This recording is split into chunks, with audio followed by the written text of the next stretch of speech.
क्या आपने कभी नोटिस किया है कि अक्सर ऑयली और जंक फूड खाने वालों को नॉर्मल लोगों से ज़्यादा बार भूख क्यों लगती है? क्यों इन हाई कैलोरीज फूड को खाने के बाद भी लोग लेज़ी और कम एक्टिव हो जाते हैं?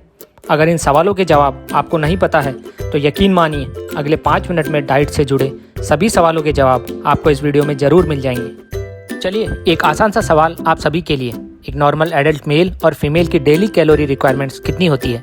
इसका जवाब आप हमें नीचे कमेंट बॉक्स में कमेंट करके बता सकते हैं। इन सवालों के जवाब जानने से पहले ऐसे ही नए फिटनेस वीडियोस के लिए हमारे चैनल को सब्सक्राइब और नोटिफिकेशन के लिए बेल आइकन को प्रेस करना ना भूलें। वीडियो अच्छा लगे तो लाइक शेयर जरूर करें। Hello and welcome to 1RM fitness for balance diet and its importance. What is a balanced diet? A diet consisting of the proper quantities and proportion of food or nutrients needed to maintain health and growth. जो भी पोषक तत्व हम लेते हैं वह ना आवश्यकता से अधिक होना चाहिए और ना ही कम होना चाहिए। इस प्रकार के आहार को संतुलित आहार कहा जाता है।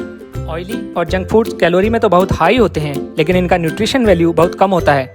डे टू डे एक्टिविटीज़ के लिए जब हमें इन न्यूट्रिएंट्स की ज़रूरत पड़ती है और हाई कैलोरी फूड से इनकी रिक्वायरमेंट पूरी नहीं होने के कारण शरीर में मांग बढ़ती है हाई ग्लूकोज या एडिड शुगर आइटम्स जैसे कि sweets, cold drinks, pastries, chocolates की। ये फूड्स हमारे बॉडी ग्लूकोज की रिक्वायरमेंट को तो पूरा करते हैं, लेकिन ये सब आइटम्स भी हाई कैलोरी होने के कारण हमारे डेली कैलोरी इनटेक को बहुत ज़्यादा मात्रा में बढ़ा देते हैं, जिसके कारण हमारा वेट बढ़ने लगता है। एक नॉर्मल एडल्ट मेल को डेली अराउंड 2500 कैलोरीज और फीमेल एडल्ट को 2000 कैलोरीज की रिक्वायरमेंट होती है। अगर हम इससे ज़्यादा कैलोरीज इनटेक करते हैं तो वह कंपाइल होते होते एक्स्ट्रा फैट में कन्वर्ट हो जाते हैं और हमारे शरीर की चर्बी को बढ़ाते हैं। ऐसा नहीं है कि जो भी हम खा रहे हैं उनमें न्यूट्रिएंट्स नहीं है, लेकिन कौन से न्यूट्रिएंट्स से हमें कितनी कैलोरीज इनटेक करनी है ये हमारे बैलेंस डाइट को डिफाइन करता है। अगर हम अपनी डाइट में रिच इन न्यूट्रिएंट्स फूड को इंक्लूड करते हैं तो यह हमें सही फ्यूल जैसे कि फाइबर, कैल्शियम, प्रोटीन और बहुत से विटामिन हमारी बॉडी को सप्लाई करते हैं, जो कि strong bones, healthy heart, better digestion और ब्रेन के लिए बहुत ज़रूरी होते हैं। और ये न्यूट्रिएंट्स हमारे इम्यून सिस्टम को स्ट्रॉन्ग बनाते हैं और बाहरी वायरस अटैक से हमारी बॉडी को सुरक्षित रखते हैं। अब अगर हम proportion of daily calories from major food groups को देखें तो around 60% of daily calorie intake हमें कार्बोहाइड्रेट्स के फॉर्म में लेनी चाहिए, और अगर बॉडी वेट में मेजर करना चाहें तो around 4 to 5 gram per KG of our body weight हमें कार्बोहाइड्रेट्स डेली इनटेक करने चाहिए। प्रोटीन हमें around 15% of daily calorie requirement और वेट में मेजर करें तो around 0.8 to 1 gram per KG of our body weight daily intake करना चाहिए। Fat around 25% of daily calories और 0.75 to 0.85 gram per KG of our body weight daily intake करना चाहिए। इन macronutrients के साथ साथ माइक्रोन्यूट्रिएंट्स भी बॉडी के ग्रोथ और मेंटेनेंस में बहुत इंपॉर्टेंट रोल प्ले करते हैं। वैसे तो ये बहुत कम मात्रा में बॉडी में रिक्वायर होते हैं, लेकिन अगर हम variety of food which are rich in nutrients consume करते हैं तो इनकी रिक्वायरमेंट को आसानी से पूरा कर सकते हैं। इस चार्ट में आप देख सकते हैं कि 1 gram of carbohydrates around 4 calories, 1 gram of protein around 4 calories and 1 gram of fat around 9 calories हमें बॉडी में सप्लाई करते हैं। अब 1 by 1 हम इन मेजर फूड ग्रुप्स को और इनके इंपॉर्टेंस को देखेंगे। यहाँ आप इन फूड ग्रुप्स के मेजर सोर्सेज को देख सकते हैं और एक बैलेंस डाइट अचीव करने के लिए उसको प्लान कर सकते हैं। लिस्ट में नंबर 1 है कार्बोहाइड्रेट। कार्बोहाइड्रेट बॉडी का मेन सोर्स ऑफ एनर्जी है और ये हमारे कैल्शियम और विटामिन बी की रिक्वायरमेंट को भी पूरा करता है।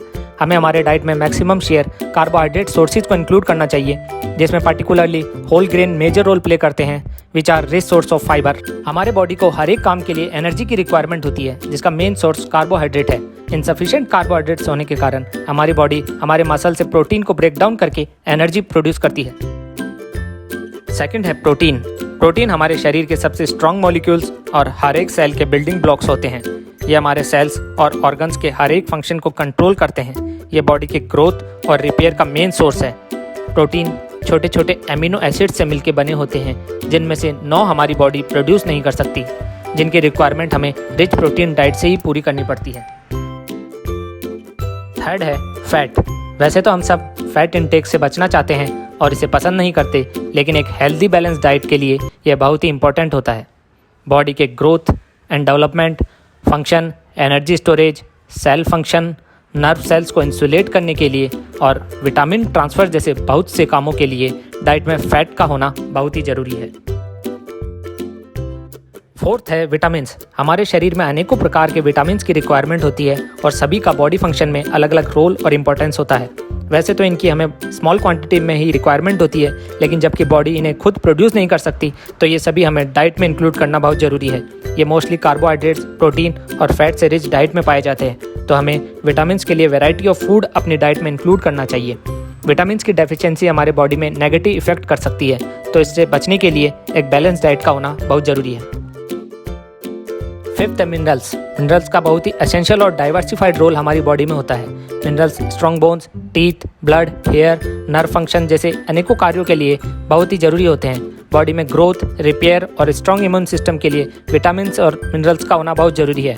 तो बॉडी में मिनरल्स की रिक्वायरमेंट को पूरा करने के लिए वैरायटी और बैलेंस डाइट लेनी चाहिए।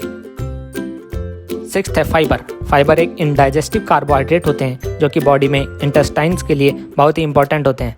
ये कार्बोहाइड्रेट और फैट्स के एब्जॉर्प्शन में हेल्प करते हैं, जिससे कि बॉडी को एनर्जी की सही मात्रा मिलती रहे। ये बॉडी से वेस्ट आइटम्स और टॉक्सिन्स को बाहर करने में इंपॉर्टेंट रोल प्ले करते हैं, लेकिन फाइबरस फूड के साथ बहुत मात्रा में पानी की ज़रूरत होती है, वरना ये बॉडी को बहुत जल्दी डिहाइड्रेट कर देते हैं। लास्ट और सबसे इम्पॉर्टेंट है वाटर। ये लिक्विड हमारे बॉडी के 2/3 पोर्शन को कवर करते हैं। ये हमारे ब्लड फ्लो, सेल्स की हेल्थ, स्ट्रेंथ, मेंटेनेंस, हमारे बॉडी से वेस्ट प्रोडक्ट्स को बाहर करने में, हमारे बॉडी के टेम्परेचर को रेगुलेट करने के लिए बहुत इंपॉर्टेंट है। तकरीबन 20% वाटर हमें हमारे खाने से मिल जाता है, तो ज़रूरी है कि हम वाटर इंटेक अच्छा रखें, जिससे कि बॉडी फंक्शन अच्छे से चलता रहे। बहुत सी बीमारियां जैसे कि हेडेक, इंडाइजेशन पानी की कमी के कारण हो सकते हैं, तो वाटर इंटेक अच्छा होना बहुत ज़रूरी है। तो न्यूट्रिएंट्स की रिक्वायरमेंट के हिसाब से हम सारे फूड्स को मेनली इन फूड ग्रुप्स में बांट सकते हैं। तो एक बैलेंस डाइट के लिए वैरायटी और रिच इन न्यूट्रिएंट फूड होना बहुत ज़रूरी है। तो उम्मीद है आपको बैलेंस डाइट से जुड़े कई सवालों के जवाब हमारे इस वीडियो से ज़रूर मिले होंगे। वीडियो अच्छा लगा हो तो लाइक शेयर ज़रूर करिएगा एंड थैंक्स फॉर वॉचिंग।